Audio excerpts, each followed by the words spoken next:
The manager despised her in front of everyone until a wealthy elderly man appeared. If this story interested you, don't forget to subscribe to our channel and tell us what city you're watching from. We continue. The intense aroma of fresh tomato sauce hung in the air as Emily adjusted the black apron over her impeccably ironed uniform. Her hands trembled slightly, not from nervousness, but from exhaustion after another sleepless night studying for her culinary arts college exams. The magnificent restaurant, one of the most prestigious in Charleston, was beginning to receive its first customers of the day. "Emily, the dishes for table 5 still haven't gone out." The shrill voice of Mr. Richardson, the manager, cut through, the air like a sharp knife. She took a deep breath, maintaining the composure that her mother, Mrs. Olivia, had always taught her. With nimble steps, she skillfully balanced the heavy tray, serving the dishes with a genuine smile that lit up her face. "Everything is perfect, dear." The lady at table 5 held her hand for a moment. "I've never had a risotto so well served and at the ideal temperature." Emily felt the warmth of the compliment warm her heart, but the moment was brutally interrupted. "If you've finished your moment of self-promotion, we have other tables waiting," Mr. Richardson snapped, his gaze loaded with disdain. Emily swallowed, hard, tasting the bitter flavor of daily humiliation. Behind the scenes in the kitchen, among pots and pans, Emily found her refuge. There, she carefully observed every movement of the chefs, absorbing knowledge like a sponge. Her passion for gastronomy overflowed in every gesture, in every explanation to customers about the dishes, in every spot-on suggestion for food pairings. "You should be in college," commented Jessica, her closest colleague, while they organized the cutlery. "Oh, wait, you already are." The knowing smile between the two was a small daily victory. Emily worked exhausting shifts, alternating with evening classes at the Culinary Arts College. Every penny of her tips was carefully saved, divided between tuition payments and care for her mother, who was battling a chronic illness. "One day," she whispered to herself while cleaning another table, "I'll have my own restaurant. A place where every employee will be treated with the respect they deserve." The night progressed, and the restaurant buzzed with activity. It was a typical Friday at the Magnificent, with its impeccable linen tablecloths and gleaming silver cutlery. Emily moved between tables with the grace of a ballerina, memorizing orders, preferences, and dietary restrictions for each customer. Mr. Richardson, in turn, seemed to take special pleasure in belittling her. When she suggested a new way to organize orders to streamline service, he completely ignored her. When she received compliments from an important customer, he quickly redirected the credit to another waiter. But Emily had learned to transform each humiliation into fuel for her dreams. While serving a particularly demanding table, passionately explaining each element of the tasting menu, she didn't notice that she was being closely watched by an elegant silver-haired lady who had just entered the restaurant. The woman sat alone at a discreet table, her attentive eyes following every movement in the dining room. When Emily approached to serve her, something in the customer's serene posture made her feel instantly welcomed. The silver-haired lady introduced herself as Barbara, and there was something in her gaze that conveyed a serene wisdom.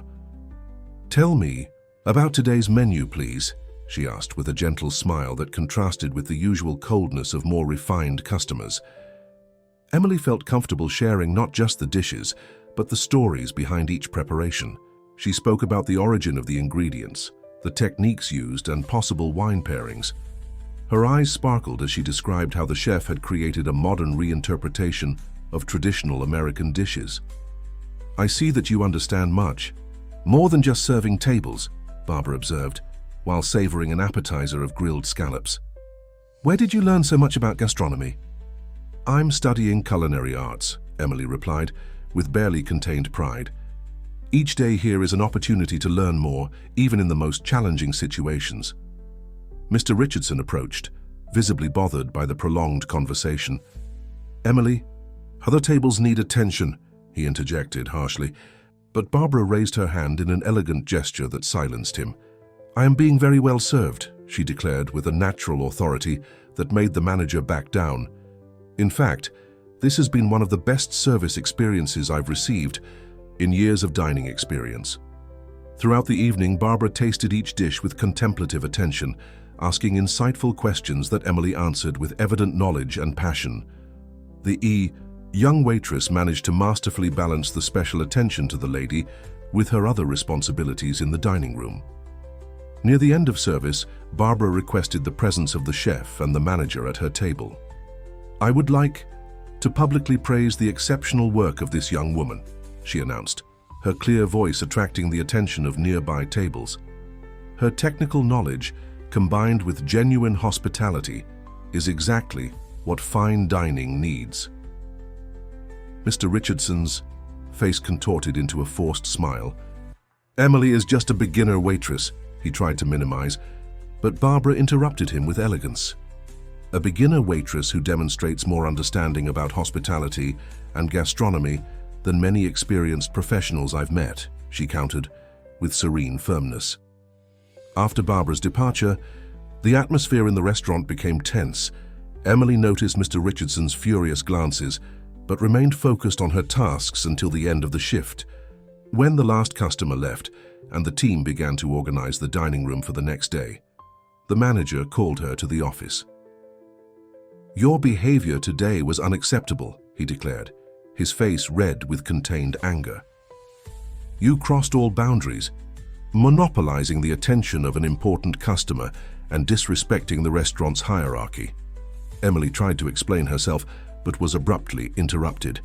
"You're fired," he sentenced, extending an envelope with her documents. "You don't need to work your notice period." With trembling hands, Emily collected her belongings from the locker room. Silent tears ran down her face as she thought about how she would break the news to her mother, how she would pay for college, how they would keep up with the bills. As while she left through the back door of the restaurant, the warm Charleston night enveloped her. The sea roared in the distance as if sharing her indignation. Emily took a deep breath, trying to organize her thoughts.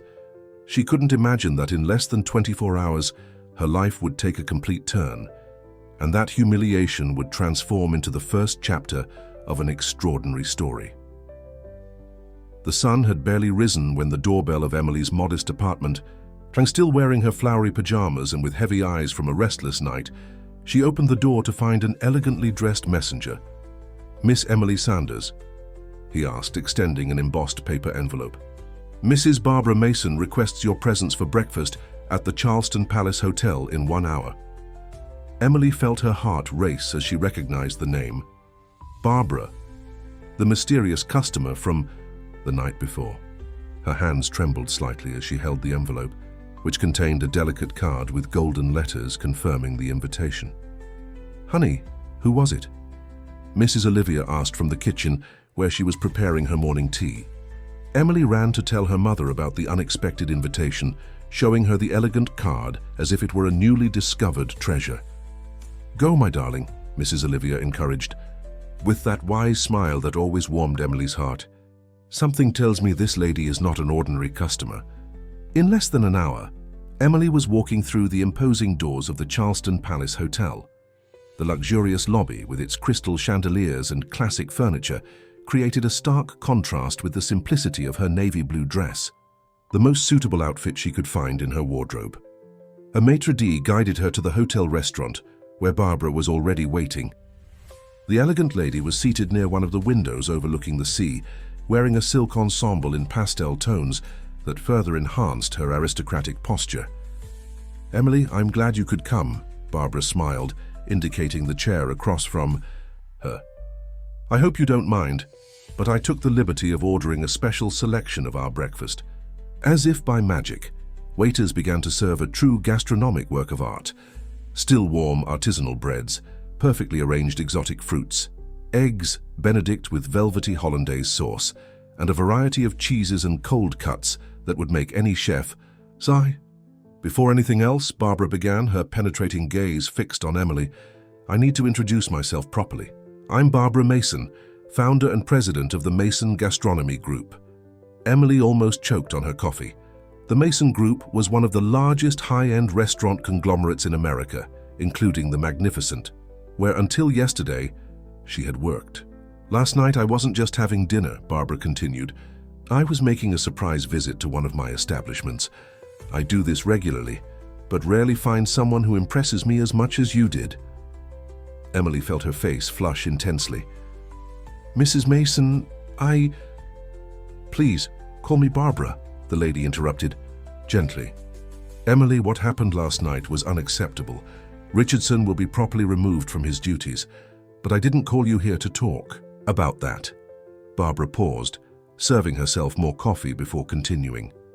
For years, I've been looking for someone who truly understands the meaning of hospitality, someone with a genuine passion for gastronomy, and above all, with the humility necessary to learn and grow. Emily listened attentively, her heart beating faster and faster. I have a proposal for you, Barbara declared, her eyes shining with a mixture of enthusiasm and seriousness.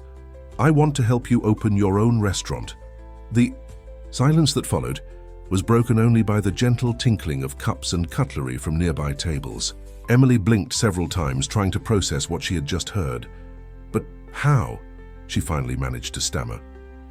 The Mason Group will fully finance your project, explained Barbara.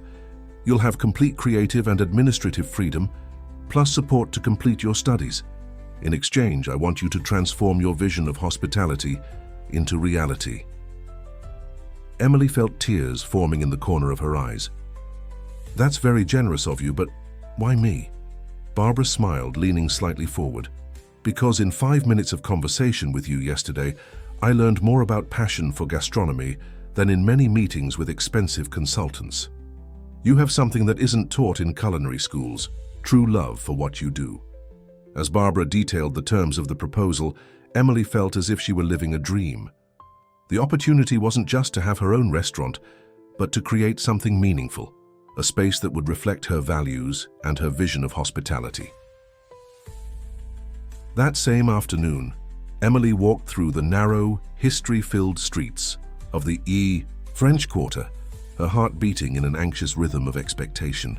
At her side, Barbara walked with the same serene elegance as always, guiding her among old mansions until they stopped in front of a majestic 19th century building. This place has been empty for years, explained Barbara, taking a set of keys from her purse. But I believe it has exactly what we need. The mansion, though clearly in need of renovation, emanated a special aura. Its walls, yellowed by time, held centuries-old stories, and the wooden floors creaked softly under their feet as if welcoming new visitors. Emily toured the rooms with amazed eyes. The main hall, with its large windows that framed the view of the city, seemed to have been made to measure for a restaurant. The old kitchen, spacious and well-ventilated, had the potential to be transformed into a first-class professional space. "What are you visualizing?" asked Barbara, carefully observing Emily's reactions. "I see solid wood tables here," replied Emily, gesturing enthusiastically. "Cozy lighting, warm tones on the walls. I want people to feel at home, but with a touch of sophistication that doesn't intimidate." As they climbed to the second floor, Emily continued sharing her vision. "We could have a space for private events up here, maybe a climate-controlled wine cellar in that smaller room." In the attic, covered by a thin layer of dust, they found something intriguing. An old trunk apparently forgotten for decades. Carefully, they opened the heavy lid, revealing an unexpected treasure: old recipe books, letters yellowed by time, and black and white photographs that told the history of American gastronomy. "This is amazing!"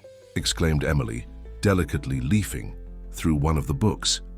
"These are traditional recipes, some that can hardly be found anymore. Look, there are even notes in the margins." Barbara smiled, noticing the gleam in the young woman's eyes. "It seems this place was waiting for you," she commented. "How about we use this discovery as inspiration for the restaurant concept?" Emily nodded enthusiastically. "We could call it Roots," she suggested, "a place that honors our culinary traditions but with a contemporary approach." In the days that followed, Emily dove headfirst into the project. Between college classes, she dedicated every free moment to planning her restaurant. With Barbara's support, she began to assemble her dream team. The first to join was Michael, a young chef who had worked in starred restaurants in Europe, but who nurtured a special passion for American ingredients. During the interview, his eyes lit up when he saw the recipe books found in the attic. Next came Claire, a maitre d' with extensive experience in hospitality, who shared Emily's vision of personalized service. "Each customer has a story," she said, "and part of our job is to be a positive part of that story." The sommelier Laura brought a unique perspective. A specialist in American wines, she wanted to create a wine list that would value national producers. "We have exceptional wines that deserve more recognition," she argued during her presentation. Finally, Peter, a creative and charismatic bartender, completed the main team with his proposal for signature cocktails inspired by American fruits and herbs. "I imagine drinks that tell stories," he explained, "each one representing a region, a tradition." As the renovation of the mansion progressed and the team formed, Emily felt that she was building much more than a restaurant. She was giving life to a shared dream. Each decision, from the choice of suppliers to the design of the uniforms, reflected the values she had always believed in: respect, authenticity, and passion for gastronomy. The news of the opening of a new restaurant in the French Quarter spread quickly through the neighborhood. As the renovation of the mansion progressed, another development was attracting attention on the same street: the construction of an ultra-modern establishment with a mirrored facade and minimalist design. "Have you heard about Gregory Miller?" Claire asked during a team meeting. The name made Laura, the sommelier, look up from her wine list with a concerned expression.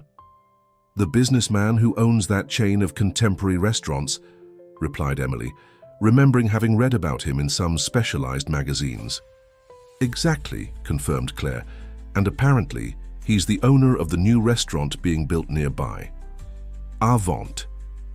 Emily tried not to let the news shake her, but it was impossible to ignore Gregory Miller's reputation in the gastronomic market. Known for his aggressive business style and for belittling more traditional establishments, he had built an empire based on spectacular dishes and ostentatious marketing. On a particularly busy morning, while supervising the installation of ovens, in the kitchen Emily received an unexpected visit. Gregory Miller in person, impeccable in his Italian suit, crossed the construction site as if he already owned the place. "So this is where what's it called again?" "Ah yes, Roots will operate," he commented, his tone of voice loaded with irony. "Interesting, your proposal to rescue old recipes. Very peculiar." Emily maintained her composure, remembering her mother's teachings about dignity. "Each restaurant has its identity, Mr. Miller. I believe there's room for different proposals." "Oh, sure," he replied, running his finger over a newly installed shelf and making a face at non-existent dust. "But you know, today's public seeks unique, innovative experiences. This whole grandma's food thing is so outdated." Before Emily could respond, Michael emerged from the kitchen carrying a steaming dish. The aroma that spread through the environment was irresistible. "Emily, I tried a reinterpretation of that shrimp recipe we found in the old book," he announced, stopping when he noticed the visitor's presence. Gregory's gaze fixed on the dish, betraying a moment of genuine interest, before resuming his expression of disdain. "Well, it was a pleasure to see the place. Good luck with your project." After his departure, the team gathered around Michael's dish, but the mood had changed. "Don't let him affect you," said Emily, although she herself felt a pang of concern. "Our concept is solid, and I truly believe in it." In the following weeks, rumors began to circulate through the neighborhood. They said that Avant was planning a spectacular opening, with international chefs and a VIP guest list. The pressure on the Roots team increased, but Emily refused to deviate from her original vision. "We need to stay true to our purpose," she insisted during team meetings. "We're not here to compete with fireworks, but to create genuine experiences." It was during one of these meetings that Peter, the bartender, brought worrying information. "You won't believe what I discovered," he began, his normally cheerful face laden with concern. "Avant is trying to hire a food critic to publish a negative review about us before we even open." The silence that followed was heavy. Emily felt her stomach churn, but her mind was already working on possible solutions. "How did you find out about this?" asked Laura, her voice tense. "I have a friend who works at one of Miller's restaurants," explained Peter. He overheard a conversation about finishing off that nostalgic little restaurant before it opens. Emily rose, walking to the mansion's window. The afternoon sun painted the rooftops of the French Quarter with golden tones, and in the distance she could see the mirrored facade of Avant reflecting the light. "We won't play his game," she declared, turning to her team. "But we also won't stand still waiting for the blow." Claire leaned forward, her eyes shining with an idea. "What if we transformed this threat into our greatest publicity?" The team spent the following hours developing a strategy. If Gregory Miller wanted war, they would respond with hospitality and authenticity.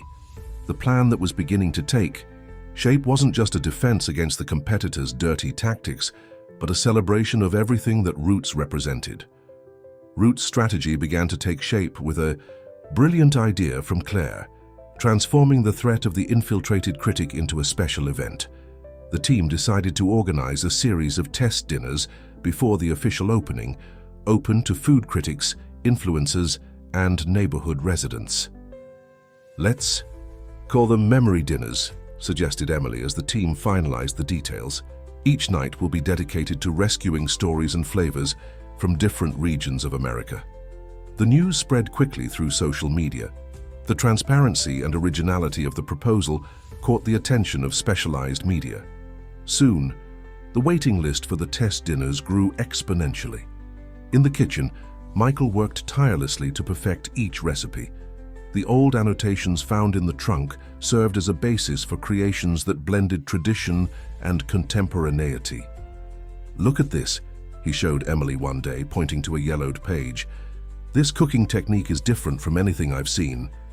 Laura immersed herself in research about American family wineries, discovering extraordinary labels that few people knew about. "Each wine has a story to tell," she explained, organizing tastings with the team. "When we pair them with our recipes, we create a unique experience." Peter developed a cocktail menu that was a true journey through American biomes. "This drink uses wild herbs from the Pacific Northwest," he demonstrated, preparing a creation with herb smoke. "And that one has persimmons from the South." The night of the first memory dinner arrived. The mansion was unrecognizable. The freshly painted walls in earthy tones welcomed the guests, while arrangements of flowers and American herbs perfumed the environment. The soft lighting highlighted the architectural details lovingly restored.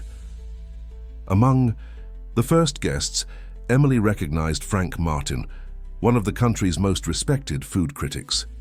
Her heart raced when she realized he could be Avant's infiltrated critic, but she remained faithful to the plan.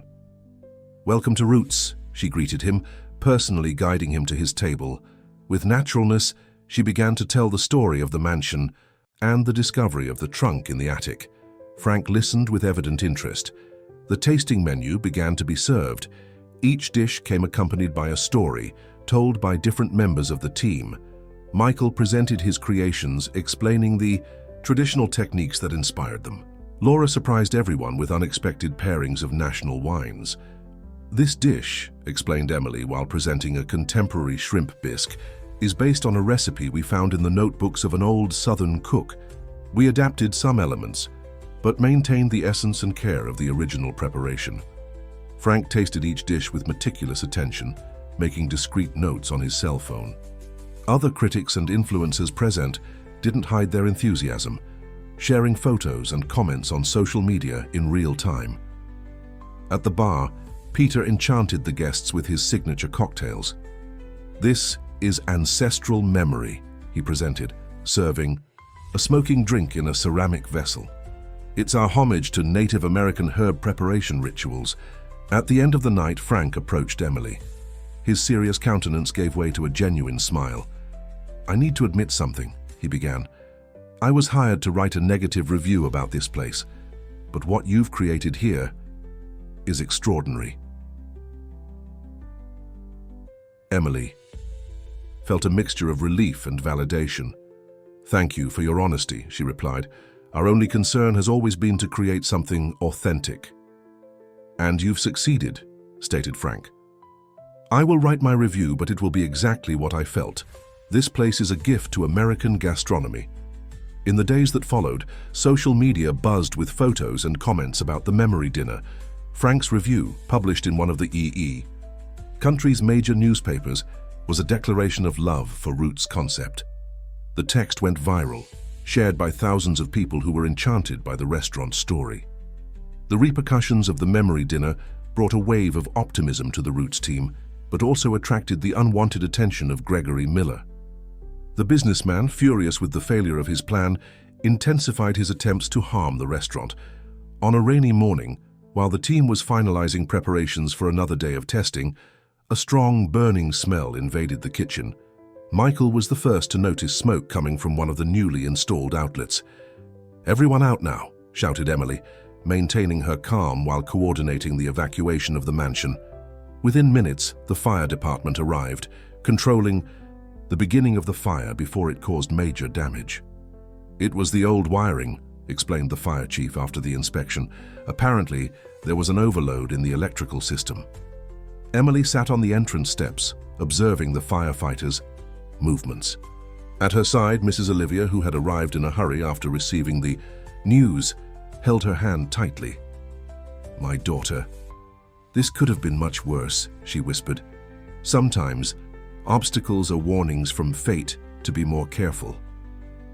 The team gathered at the corner cafe, still shaken by the scare. "We'll need to redo all the electrical installation," said Emily, consulting the notes in her notebook. "This will delay our opening by at least 2 weeks. And it will cost a fortune," added Claire, concerned. It was at that moment that Barbara arrived, her serene presence bringing a bit of calm to the group. "Money is not a problem," she declared, sitting with the team. "What concerns me is your safety." "Mrs. Barbara," Peter began hesitantly, "I think we need to tell you something important." The bartender then revealed that, during the initial electrical installation, he had noticed some irregularities in the work of the contracted company, but the technical manager assured him that everything was within standards. "And do you know who owns the company?" added Laura. "Gregory Miller's cousin." A heavy silence fell over the group. Emily felt a mixture of anger and frustration, but also a renewed determination. "We won't let this defeat us," she declared, standing up. "We'll transform this setback into an opportunity." In the days that followed, a different energy took over Roots. While trusted electricians redid the entire installation, the team took advantage of the extra time to further perfect every detail of the restaurant. Michael took the opportunity to visit small local producers, establishing partnerships that would guarantee fresh and unique ingredients. "I found a lady who grows rare herbs in her garden," he told them, excited. "Some are varieties we thought were lost." Laura expanded the wine list, including labels from small family wineries she discovered in her research. "Each producer has an incredible story," she explained. "We're going to create an American wine map on our walls." Claire developed a personalized welcoming system, creating detailed files on customers who had already participated in the test dinners. When they return, they'll be surprised to see that we remember their preferences. Peter transformed the bar into a true laboratory of American flavors. "I'm fermenting native fruits," he showed, proud. "Each cocktail will be a complete sensory experience." Emily, in turn, took advantage of the extra time to personally visit each supplier, learning their stories and strengthening bonds. During one of these visits, she met Mr. Jack, an elderly man who produced artisanal cheeses following century-old family recipes. "My child," he said, offering a slice of aged cheese. "This here is living history. Each piece carries the knowledge of generations." At night, when the mansion was quiet, Emily would climb to the attic where the trunk with the old books had been carefully preserved. There, by the light of a vintage lamp she had found in a neighborhood antique shop, she immersed herself in the stories and recipes, imagining the hands that had written those yellowed pages. The electrical wiring incident, which could have been a devastating blow, ended up further strengthening the bonds between the Roots team. News of the occurrence spread quickly through the neighborhood, and the community's response was surprising. Mrs. Zoe, owner of the corner bakery, appeared one morning with a basket of fresh bread for the workers who were redoing the electrical installation. "You are already part of our family," she declared with a welcoming smile. The residents of the French Quarter, known for their community spirit, began to mobilize. Local artists offered works to decorate the restaurant's walls, telling the story of the neighborhood through their canvases and photographs. "This is more than decoration," Emily explained to her team, as they hung a particularly touching painting that depicted the mansion in its days of glory. "It's the community embracing us, welcoming us." Meanwhile, at Avant, Gregory Miller continued with his grandiose plans. Huge billboards announced the arrival of the future of gastronomy, and rumors about a famous international chef circulated in the specialized media. "He's spending a fortune on marketing," commented Claire during a meeting. "But you know what I noticed? No one talks about the food, about the concept. It's all about the spectacle." Emily smiled, leafing once more through the old notebooks found in the trunk. "Maybe that's our greatest strength," she reflected. "Each recipe here tells a real story. Each ingredient has a meaning." The electrical renovation was progressing rapidly, thanks to the effort of the new technical team. During this period, Emily and her team took advantage to hold small itinerant events throughout the neighborhood, taking a bit of the essence of Roots to different spaces. One of these events happened at Mr. Manuel's studio, a local artist who transformed recycled materials into sculptures.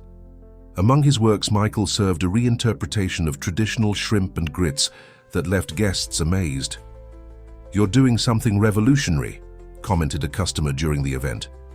"It's not just about food, it's about preserving our emotional memory."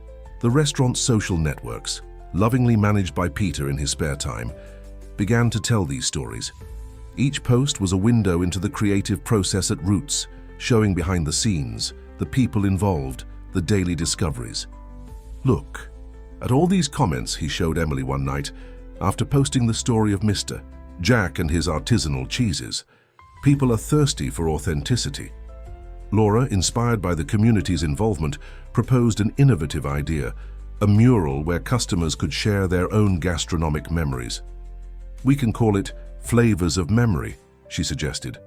"Each story can inspire future dishes on the menu." The mural, installed on a wall near the entrance, quickly filled with colorful cards containing moving stories. "My grandmother made a cornbread that perfumed the whole street," wrote an elderly lady. "The smell of afternoon coffee at her house is my most precious memory." Emily realized that Roots was becoming much more than a restaurant. It was a guardian of memories, a meeting point for stories and affections. Each challenge overcome, each new support received, reinforced the certainty that they were on the right path. One afternoon, while supervising the installation of the last kitchen equipment, Emily found a folded note that had fallen from one of the old books. The delicate handwriting told the story of a special dinner where an entire family gathered to celebrate life. That small yellowed piece of paper crystallized exactly what Roots represented: the ability of gastronomy to unite people and create unforgettable moments. The day before the official opening of Roots dawned with a special energy in the air. The mansion, completely restored, shone under the morning sun. The new electrical installations were working perfectly, and the aroma of the first batches of bread spread through the corridors. Emily arrived before dawn, carrying a box with the last decoration items. In the attic, she opened once more the trunk that had changed her life, carefully removing some of the most significant books to display on a special shelf in the main hall. "It seems like yesterday that we found this," said Michael, who had arrived soon after to begin preparations in the kitchen. His impeccable uniform contrasted with the dark circles that betrayed sleepless nights, finalizing the menu. The team began to arrive little by little. Laura organized the climate-controlled wine cellar, arranging the bottles with the precision of someone arranging a museum. "Each label has its special place," she explained, "just like each story we'll tell here." Claire walked through the dining room, adjusting every detail: the perfect angle of the cutlery, the exact height of the candles on the tables, the arrangement of native flower bouquets. In her hands, a clipboard with the reservation list for the following night already showed a full house. At the bar, Peter was making the final adjustments to his creations. "Try this," he called, serving small doses of an amber liquid in delicate glasses. "It's an infusion of bourbon with peaches, inspired by a recipe I found in the old notebooks." Mrs. Olivia arrived in the middle of the morning, bringing with her the familiar aroma of her cornbread. "I thought you needed a hearty breakfast," she smiled, proudly observing the team's movement. Emily hugged her mother, feeling tears forming in the corner of her eyes. "Thank you, Mom, for everything, for never letting me give up."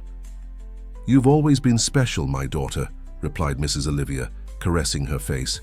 "Since you were little, when you would stand on tiptoe to help me in the kitchen, I knew you had a gift." The morning advanced amid final preparations and tests. Each team member had brought something personal to add to the memory mural: family photos, old recipes, small objects loaded with meaning. "Look what I found," said Emily, carefully unwrapping a small wooden mortar and pestle. "It was my grandmother's. She always said that good seasoning needs love to be ground."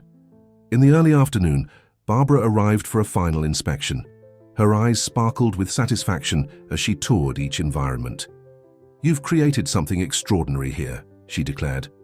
"Something that goes far beyond gastronomy." The team gathered in the kitchen for a special moment, the final test of the opening menu. Each dish that came from Michael's hands was a work of art that combined technique and emotion. "This sauce," he explained, serving a fish dish with southern sauce, "is made exactly as we discovered in the Trunks notes, but with a contemporary touch in the finishing." As they tasted each creation, Emily observed her team's reactions. They weren't just employees, they were family. Each had put their soul into the project, overcoming challenges and sharing dreams. Late in the afternoon, when the last rays of sun painted the Charleston sky, the team gathered in the main hall for a special toast. Peter had prepared a unique cocktail for the moment, using fruits and herbs from the mansion's garden. "To Roots," proposed Emily, raising her glass. "Not just to the restaurant, but to each person who has been part of this journey, to each story. We'll tell to each memory we'll create." The clinking of glasses echoed through the hall as twilight settled in. Through the windows, they could see the lights of Charleston beginning to shine, like stars being born in the beautiful city. The day of Roots' opening dawned with a gentle breeze blowing through the streets of the French Quarter. Emily woke before the alarm, her heart beating in a mixture of anxiety and excitement. In the mirror, she adjusted the new uniform specially designed for the occasion, an elegant ensemble in earth tones with details that referenced the mansion's architecture. In the home kitchen, Mrs. Olivia was already up, preparing a special breakfast. "Today is your day, my daughter," she said, serving a steaming cup. "But remember, you've already won just by getting this far." Upon arriving at the restaurant, Emily found Michael already in full activity. The kitchen was buzzing with the preparation of mise en place, each ingredient meticulously separated and prepared. The chef had arrived in the early hours to start the more time-consuming processes. "The suppliers have already delivered everything," he informed her, proud. "Mr. Jack personally brought the most aged cheeses of the batch. He said he saved them especially for today." Laura organized the last details of the wine cellar, checking the temperature of each wine. In her hands, the wine list looked more like a storybook, each page telling the trajectory of passionate American producers. Peter was giving the final touches to the bar, his creations arranged in artisanal bottles, each with a handwritten label explaining the story behind the cocktail. "This one," he showed, "is a tribute to the first recipe we found in the trunk."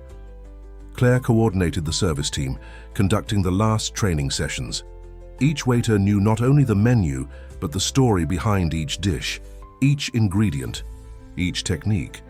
In the afternoon, the first flower deliveries began to arrive, all Native American flowers, hand-picked to compose the decoration. The wild aroma mixed with the perfumes coming from the kitchen, creating a unique atmosphere. "The first guests will start arriving in 2 hours, announced Claire, consulting her watch. The reservation list was impressive. Food critics, renowned chefs, city personalities, and most importantly, neighborhood residents who had supported the project from the beginning. Emily gathered the entire team for a final briefing. In the center of the dining room under the restored chandelier, her eyes shone with emotion. "Today is not just the opening of a restaurant," she began. "It's the celebration of a collective dream. Each of you has put your heart into this project." The words were interrupted by a movement at the entrance. Barbara was arriving, accompanied by a group of people. "I brought a surprise," she announced. It was the team from the old magnificent restaurant, including Jessica, her former colleague. "We couldn't miss this moment," said Jessica, hugging Emily. "You inspired us all." The sun was beginning to set when the first guests arrived. The mansion was stunning. The soft lights highlighted the architectural details, the memory mural shone with its stories, and the aroma coming from the kitchen was an irresistible invitation. At the entrance, a discreet plaque told the story of the trunk found in the attic. Beside it, in a special showcase, some of the most significant books and notebooks were displayed, their yellowed pages witnessing decades of gastronomic history. The night was beginning, and with it, a new chapter in the history of Roots and everyone who was part of it. The dream of a young waitress had become reality, not only for her, but for an entire community that believed in the transformative power of gastronomy. Roots pulsed with life and energy as guests arrived in a steady stream. The happy buzz filled the main hall, where Emily personally received each person who crossed the centuries-old door of the mansion. "Welcome to Roots," she repeated sincerely to each new face, feeling her heart overflow with joy as she saw the space coming to life exactly as she had dreamed. In the kitchen, Michael orchestrated his team with the precision of a maestro. The lit stoves danced with controlled flames, while seductive aromas escaped from the pots. Each dish that went out was a small work of art, a story told through flavors and textures. "First order of the night coming out," he announced, his eyes shining as he gave the final touches to a fish dish on banana leaf. "Remember, each dish tells a story, each flavor carries a memory." Peter, at the bar, enchanted the guests with his creations. His cocktails weren't just drinks, but complete sensory experiences. With precise and theatrical movements, he prepared each drink as if it were an artistic presentation. "This is Memories of the South," he explained to a fascinated group, while finishing a cocktail with herb smoke. "Inspired by the notes we found about medicinal drinks from the South." Laura circulated through the hall with grace and knowledge, suggesting surprising pairings. "This wine," she explained to a couple, "comes from a small family winery in the Napa Valley. The family has been cultivating the grapes for 3 generations, and each bottle carries that story." Claire coordinated the service as if conducting a synchronized dance. Each waiter moved with purpose and elegance, presenting the dishes with the same love and respect with which they were prepared. At a discreet table, Frank Martin, the critic who had refused to write the negative review, savored each dish with an expression of genuine pleasure. Next to him, other important food critics from the city exchanged impressed looks.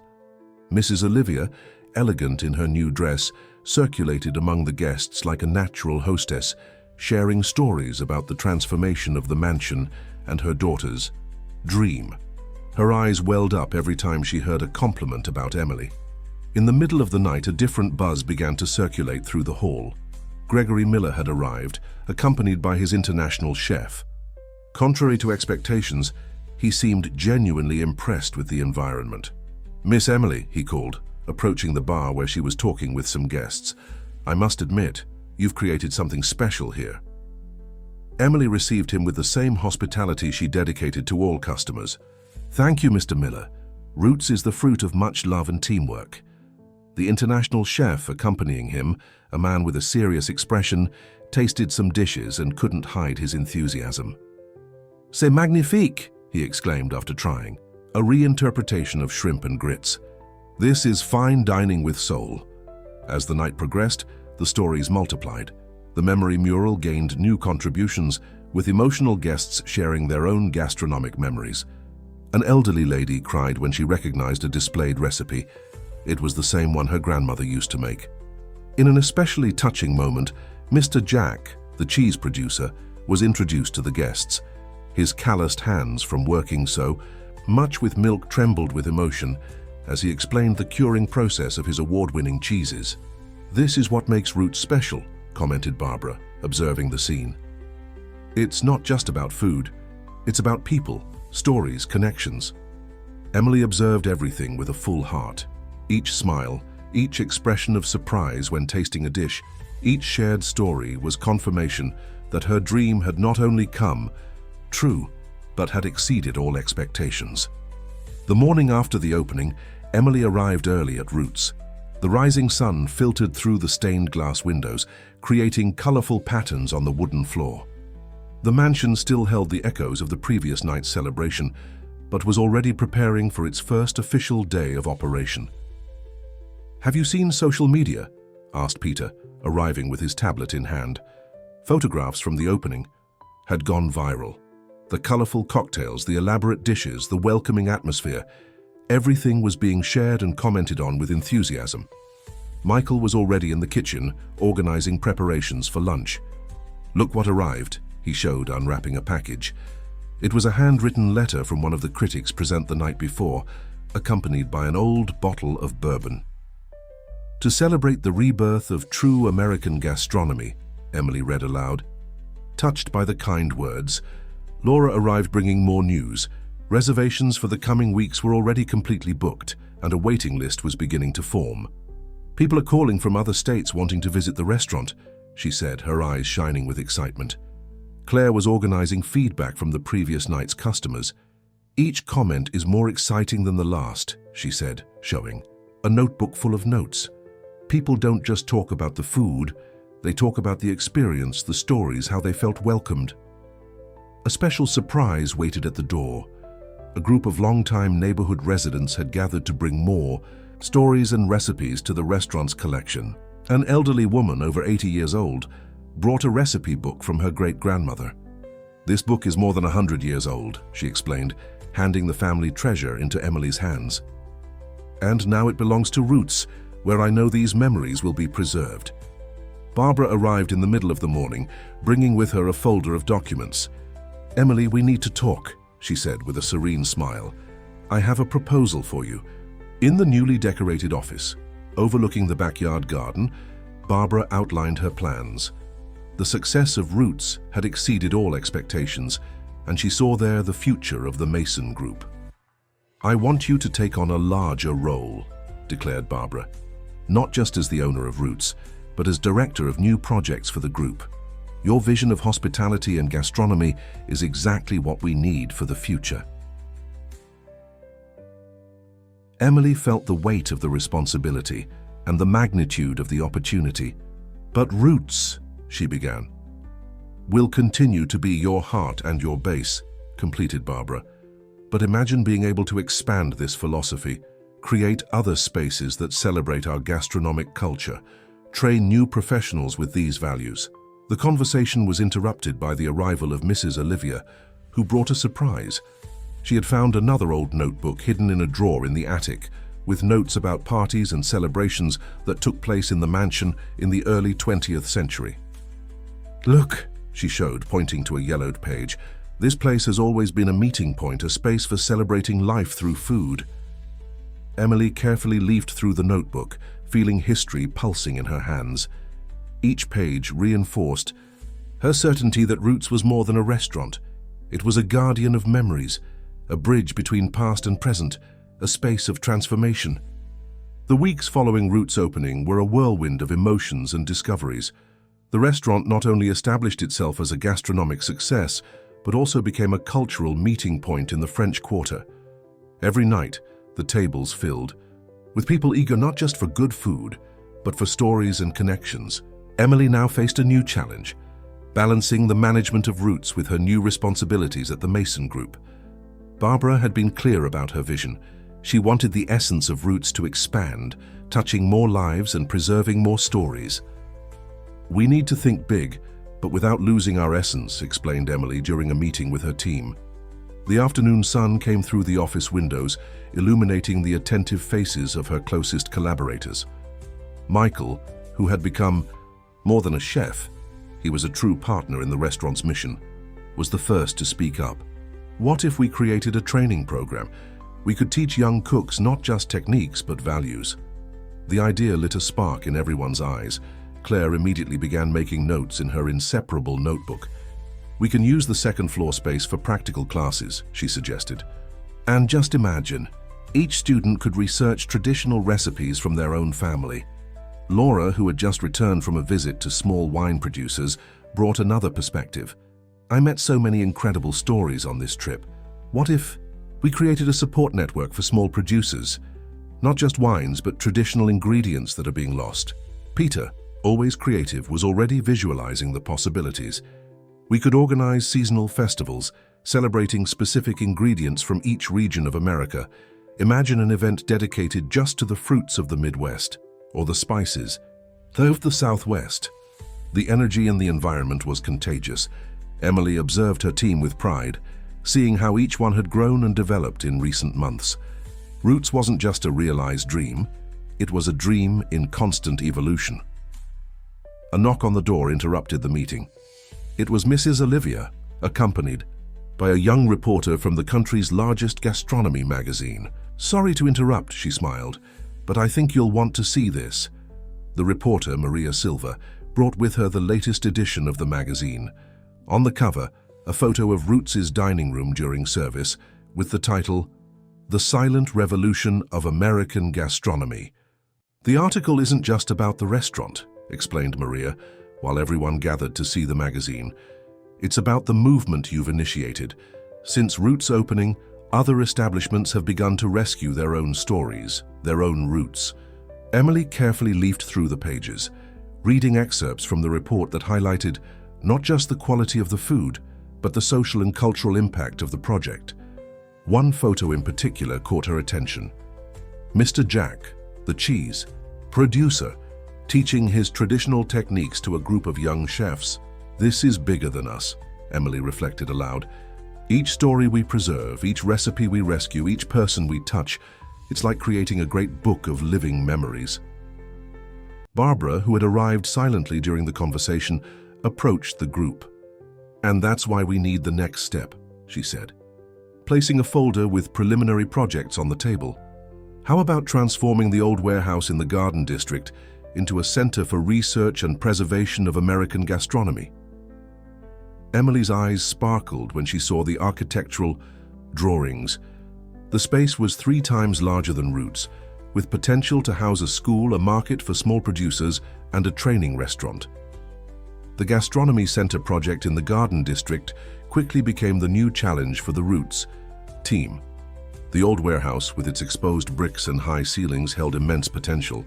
Emily spent hours walking through the space, imagining every detail, every possibility. "This could be the teaching kitchen," she explained to Michael as they walked through the spacious warehouse. "Imagine several workstations where students can learn not only techniques, but the history behind each preparation." The chef was already visualizing the space in operation. "We could have a garden on the terrace," he suggested, pointing to the outdoor area. "Teach about ingredients from planting to plate." Laura had dedicated herself to mapping small producers throughout America. "I found families that produce unique ingredients," she told them during a meeting. "Organic cocoa in Louisiana, rare peppers in New Mexico, artisanal cheeses in Wisconsin. We could create a space for them to exhibit and sell their products." Claire was already developing a scholarship program. "I want to reach young talents from underprivileged communities," she explained. "People who have gastronomy in their blood, but never had the opportunity to study." Peter, always innovative, proposed a laboratory of American beverages. "Not just cocktails," he explained, "but a space to research and document traditional drinks from each region, artisanal fermented beverages, homemade liqueurs." The project grew organically, just as Roots had grown. Each team member contributed with ideas, dreams, and expertise. The center would not only be a space for teaching and commercialization, but a true guardian of American gastronomic culture. One afternoon, while reviewing plans in Roots' office, Emily received an unexpected visit. Gregory Miller, her former rival, had scheduled a meeting. "I know our history didn't start well," he admitted, surprisingly humble, "but what you've built here made me rethink many things. I'd like to collaborate with the new project." Gregory's proposal was sincere. He offered his management experience and his network of international contacts to help expand the reach of the Gastronomy Center. "We can create bridges between traditional American gastronomy and the world," he explained. Emily listened attentively, seeing how people could change when touched by authenticity and true purpose. "There's always room for those who want to contribute," she replied, extending her hand to seal the partnership. At Roots, the routine continued intense and welcoming. Every night, the restaurant filled with people, stories, and flavors. The Memory mural now occupied 2 entire walls, with contributions from customers from all over the country. Mrs. Olivia, who now actively participated in the restaurant's social project, coordinated a group of elderly women who taught traditional recipes to young cooks. "Each dish has a story," she would tell the students, "and you are now part of that story." One night after service, Emily climbed to the mansion's attic. The trunk that had changed her life was still there, now accompanied by other notebooks and books donated by customers and friends. She sat on the wooden floor as she did in the first days and opened one of the old notebooks. "Each meal is a celebration of life," she read on one of the yellowed pages. The phrase, written decades ago by unknown hands, perfectly summarized everything that Roots represented and everything that the new gastronomy center would come to represent. 6 months after Roots' opening, Emily observed the restaurant's movement from her favorite table near the window overlooking the city. The establishment's success had exceeded all expectations, but what moved her most were the stories that were born there every night. On that particular night, the restaurant was hosting a special event, the first graduation of the class from the social gastronomy program. 20 young people from Charleston communities had completed the intensive course in traditional American cuisine, taught by the Roots team in partnership with educational institutions. "You should have seen their faces in the kitchen today," commented Michael, sitting next to Emily during a break in service. "Each one prepared a special dish from their family. They have incredible stories." That night's menu was entirely elaborated by the graduates. Each dish told a personal story, a family memory transformed into fine dining. At the entrance to the hall, a panel displayed photos and testimonials from the students showing their trajectories. "Miss Emily," called Thomas, one of the young graduates, timidly approaching the table, "I wanted to thank you. Before the course, I was ashamed of my grandmother's recipes. Now I understand that they are a treasure." Laura, who had developed a special pairing program for the night, served wines from small producers she had discovered in her travels across the country. "Each bottle has a story as rich as the dishes," she explained to customers. Peter, at the bar, had created special cocktails inspired by the students' stories. "This one," he showed, preparing a drink with fruits from the Midwest, "is based on Marina's childhood memories when she would pick fruits with her grandfather." Claire coordinated the service with her usual elegance, but there was something different in her gaze that night. During a break, she confided to Emily, "3 of our graduates have already received job offers. One of them is going to a starred restaurant in New York." The Gastronomy Center project in the Garden District was also advancing. The restoration work on the old warehouse was almost complete, and the first class of the professional school already had open registrations. The partnership with Gregory Miller had proved surprisingly fruitful, bringing an international perspective to the project without compromising its roots. "Next week, we'll receive a visit from an Italian chef," Barbara told them, who had arrived for the celebration. "He was fascinated with our project to preserve traditional techniques. He wants to establish an exchange program." During the event, Mrs. Olivia circulated among the tables like a guardian of memories, sharing stories from Roots' beginning and the transformation she had witnessed in her daughter's life. Her eyes welled up every time one of the young graduates hugged her, affectionately calling her Grandma. At the end of the night, after the certificates were handed out and many tears of joy were shed, Emily gathered her original team for a special toast. At the now quiet bar, Peter served each of them a cocktail he had created especially for the occasion. "To the future," proposed Barbara, raising her glass. "And to the roots that brought us here," completed Emily. Observing the smiling faces of her team, Emily felt a wave of gratitude. Each of them had grown so much in recent months. Michael was developing a cookbook that blended contemporary techniques with traditional flavors. Laura had become a reference in the world of American wines. Peter was invited to international cocktail events. Claire now coordinated a team 3 times larger than the original. On the memory mural, now a permanent installation that occupied a large part of a wall, new stories were added daily.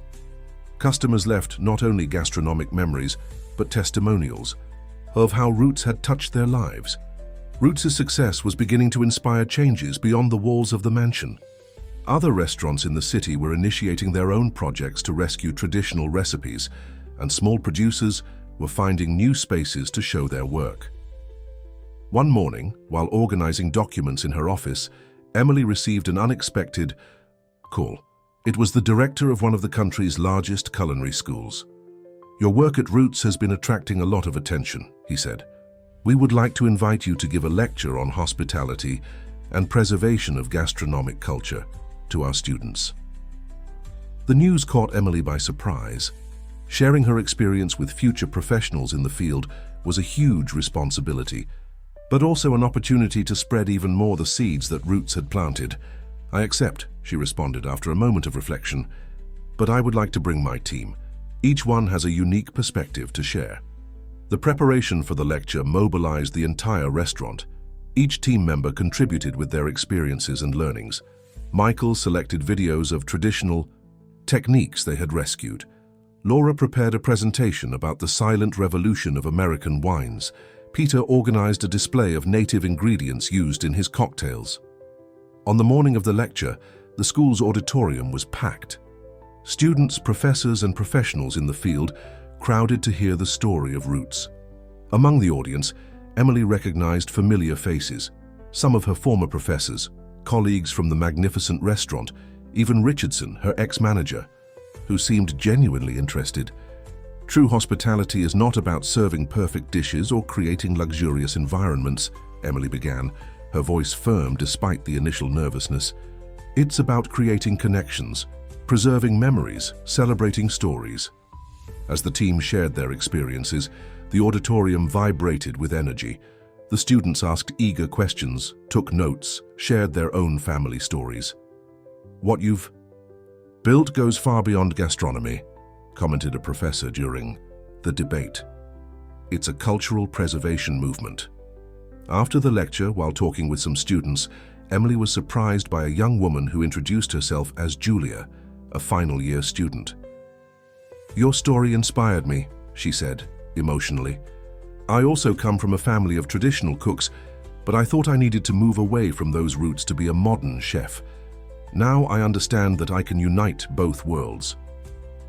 On the way back to Roots, Emily reflected on the impact that a single decision could have. That yes she had given to Barbara months ago had triggered a series of transformations that now touched more and more lives. "You know what's most incredible?" commented Michael, who was driving the car. "Each person who hears our story takes a little piece of it with them, and that's how Roots spread." Upon arriving at the restaurant, they found a surprise. The staff had organized a small celebration. In the center of the hall, a table was set with dishes prepared by each team member, each representing a personal story.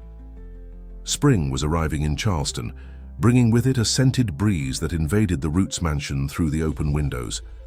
Emily was organizing some documents in her office when Barbara entered, carrying an expression that mixed satisfaction and nostalgia.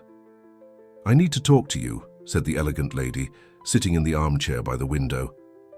"The time has come for me to retire." Emily felt her heart race. Barbara had become much more than a mentor.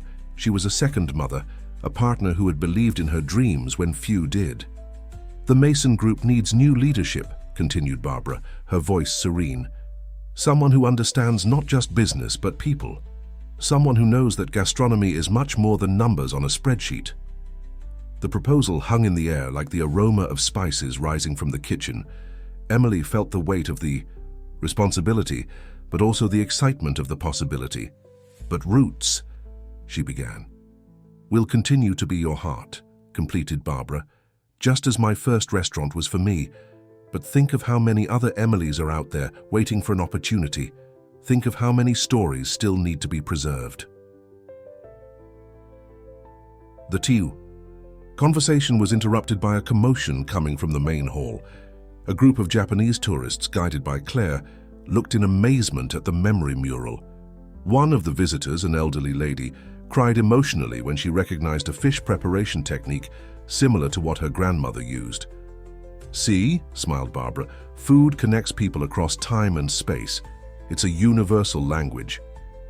That night after service, Emily gathered her main team to share the news. In the backyard garden of the mansion, under a starry sky and surrounded by the aroma of fresh herbs, each expressed their thoughts. "You've built something extraordinary here," said Michael, his voice laden with emotion. "Now you can help others build their own dreams." Laura, always practical, was already visualizing the possibilities. "Imagine how many other small producers we'll be able to help, how many other traditions we'll be able to preserve." Peter, serving one of his special cocktails in delicate glasses, added, "Roots isn't just a place, it's a philosophy, and that philosophy can spread." Claire, who had grown so much professionally in recent months, completed, "You taught us that true hospitality comes from the heart. Now you can teach that on a larger scale." Mrs. Olivia, who was silently participating in the meeting, observed, her daughter with teary eyes. "Your father would be so proud," she whispered, squeezing Emily's hand. The decision wasn't easy, but Emily knew it was the next natural step. Roots had become much more than a restaurant. It was a movement of preservation and renewal of American gastronomic culture. The following week, the mansion hosted a special event, a dinner that brought together chefs from various restaurants of the Mason Group. It was the first time Emily met them, not as the owner of Roots, but as their future leader. "Each of you has a unique story," she said, addressing the gathered chefs, "and each story deserves to be preserved and celebrated. The future of gastronomy is not in erasing the past, but in building bridges between tradition and innovation." The dinner extended into the night, with each chef sharing their experiences, their dreams, and their concerns. Emily listened attentively, already visualizing how she could help each of them find their own voice, their own path. Autumn had arrived, and with it, a new phase in the life of Roots and everyone who was part of its story. The gastronomy center in the Garden District was about to be inaugurated, and Emily divided her time between the two projects with the same dedication as always. One afternoon, while supervising the final details of the new space, Emily received an unexpected visit. It was Julia, the young student who had introduced herself after her lecture at the culinary school. "I brought something for you to see," she said, taking an old notebook from her bag. "These are my grandmother's recipes. She was from rural Wisconsin and had a special gift for cooking. After your lecture, I decided to rescue this family treasure." Emily carefully leafed through the notebook, recognizing in the yellowed pages the same love for cooking she had found in the Roots trunk. "Would you like to be part of our traditional recipe preservation program?" she invited. Julia's face lit up. "It would be an honor," she replied, moved. "My grandmother always said that food is the best way to keep a family together. Now I understand she was talking about a much larger family." At Roots, life continued its course, but with new elements. Michael had taken on greater responsibility in the kitchen, implementing a mentoring program for young chefs. Each intern was encouraged to research their own culinary roots. Laura had expanded her work with small producers, creating a support network that already extended through 3 estates. "Each family winery we discover is like finding a new page of our history," she explained. Peter had transformed the bar into a research center for traditional American beverages. His signature cocktails now included a QR code that led to short documentaries about the origin of each ingredient. Claire coordinated not only the service, but also a hospitality training program that attracted professionals from across the country. "Hospitality is a form of love," she taught her students. "It's making each person feel at home, even far from home." On a special night, while the restaurant buzzed with its usual welcoming energy, Emily observed the movement in the dining room. At the tables, stories continued to be created and shared. On the memory mural, new contributions joined the old ones, creating a living mosaic of experiences. Mrs. Olivia, who now divided her time between Roots and social projects with elderly people in the neighborhood, approached her daughter. You know what makes me most proud? She said, hugging Emily. Seeing how you transformed an unjust dismissal into something so much bigger than all of us. The trunk that had started it all remained in the attic, now part of a larger collection that included contributions from customers, employees, and partners. Each item told a story. Each recipe held a memory. Each yellowed page preserved a piece of the American soul. At the Gastronomy Center in the Garden District, about to be inaugurated, a discreet plaque near the entrance summarized the philosophy that had been born in that mansion in the French Quarter. Every meal is a story. Every flavor is a memory. Every table is a meeting of generations. Emily smiled, remembering the day she had first served Barbara at the magnificent restaurant. Who could have imagined that that moment of humiliation would transform into the beginning of such an extraordinary journey? The sun was setting on the Charleston horizon, painting the sky with shades of orange that resembled the gentle flames of Roots's stoves. In the kitchen, a new class of young apprentices was preparing for another night of service, each carrying their own stories, their own dreams, their own roots ready to flourish. A year had passed since Roots' opening. The mansion in the French Quarter, now a landmark in the city, was preparing for a special celebration. Emily had decided that the restaurant's anniversary would be more than a party. It would be a tribute to all the people who had been part of that story. Each table will tell a different story, she explained during the planning meeting. I want each person who has passed through here this year to feel they are part of this family. The team embraced the idea with enthusiasm. Michael proposed a tasting menu that brought together the most significant dishes of the year, each with its own narrative. Let's include recipes from our students in the social program too, he suggested. After all, they are part of our legacy. Laura prepared a special wine list, highlighting the small producers who had grown alongside Roots. Some of them started selling only to us, she told them, proud. Now they are national references. Peter transformed the bar into a living museum of liquid stories. Each cocktail of the night would be inspired by a memory shared by customers throughout the year. Look at this one, he showed, preparing a drink with dogwood flowers. It's based on the story of a couple who had their first date here, under the dogwood in the garden. Claire coordinated a photographic exhibition that documented the most remarkable moments of the first year.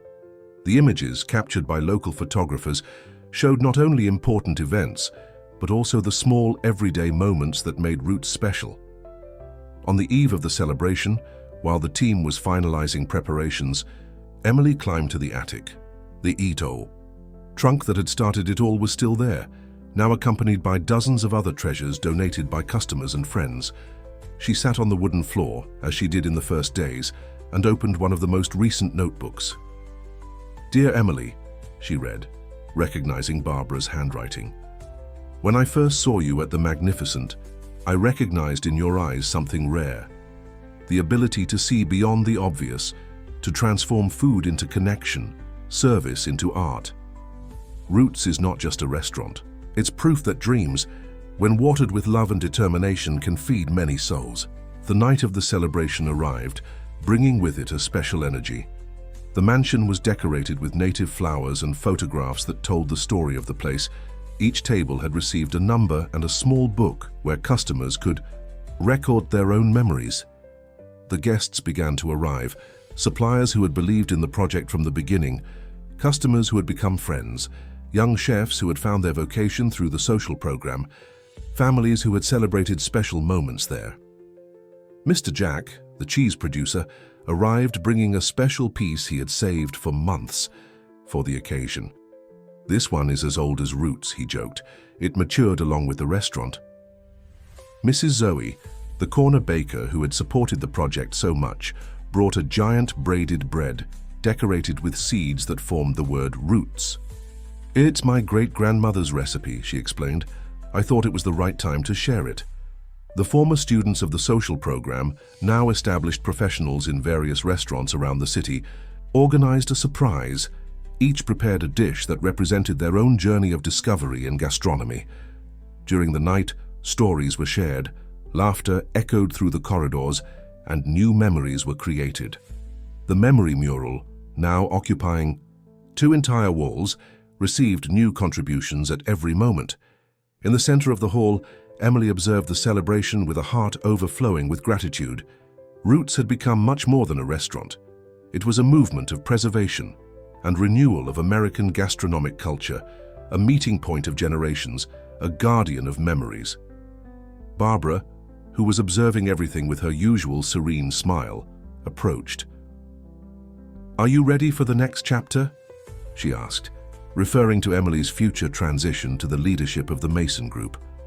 "Thanks to you, I learned that being ready doesn't mean having all the answers," replied Emily. "It means having the courage to ask the right questions and the humility to learn from each answer." The gastronomy center in the Garden District was flourishing, with full classes of young apprentices and a waiting list that kept growing. The traditional recipe preservation project had already catalogued more than 1,000 preparations from different regions of the country.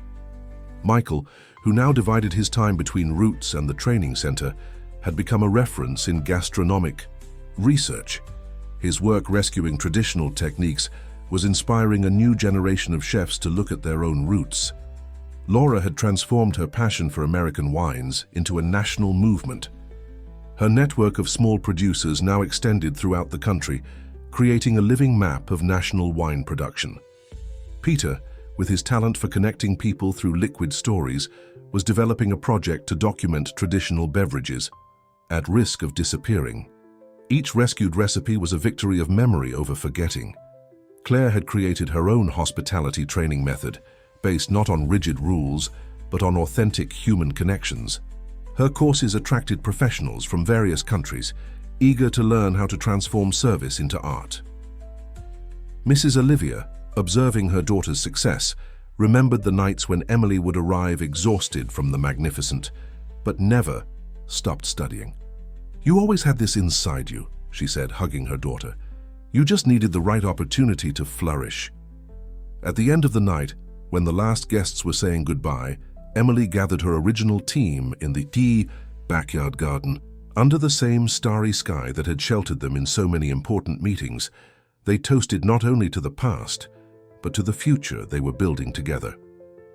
"Each person who passes through those doors," said Emily, "takes a piece of our story with them and leaves a piece of theirs with us. That's how we grow, that's how we transform." Roots would continue to be her heart, her safe harbor, the place where it all began. But now it was time to spread those seeds, to help other dreams flourish, to transform more stories into legacies. The next morning, when the rising sun painted the mansion with golden tones, Emily found a new notebook on her desk. On the first page, a message from Barbara perfectly summarized the journey they had shared. "True hospitality is like a lush tree. Its roots deepen into the soil of tradition, while its branches extend toward the future, offering shelter and nourishment